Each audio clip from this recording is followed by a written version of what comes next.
Hey Rovers, before we dive into the next wave of banners and emotional damage, do me a quick favor and hit that subscribe button so you don't miss future updates, leaks, and why did I spend all my Astrites moments. Now let's talk about why version 3.2 of Wuthering Waves is low-key giving calm before the storm energy, because even though it only brings one brand new character, the reruns and story direction are quietly setting us up for something big. Version 3.2 is expected to drop around March 19th, 2026, and the banner lineup is surprisingly simple, which almost makes it feel suspicious, like that one quiet episode in an anime right before everything goes emotionally nuclear. The only new limited 5-star character this time is Sigrika, an Aero Gauntlets user from Startorch Academy, and she's basically the type of character who looks like she belongs in a magical school arc, but fights like she's trying to speedrun your team's normal attack buffs.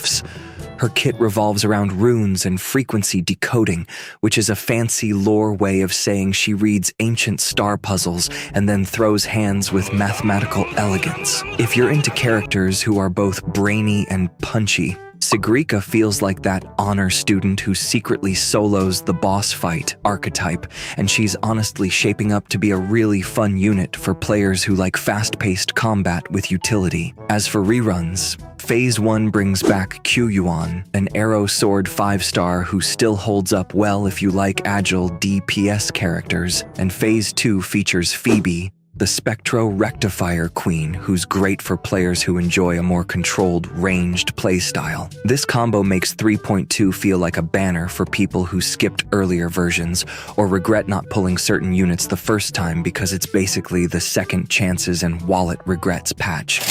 If you're low on Astrites, this is one of those moments where you have to stare at your team comp and ask yourself,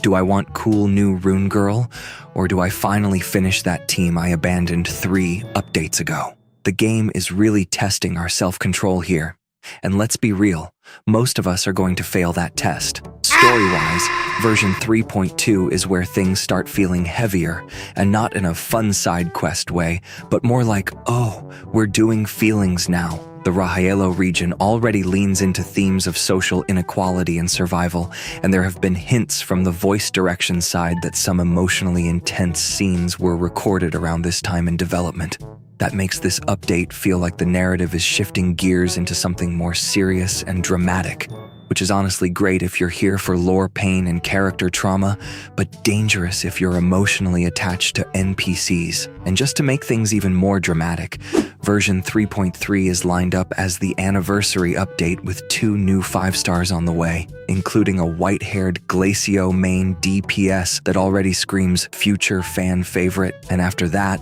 the collaboration with Cyberpunk Edgerunners is officially coming in version 3.4 with Lucy and Rebecca becoming playable characters, which is absolutely wild and feels like the devs looked at our emotional stability and said,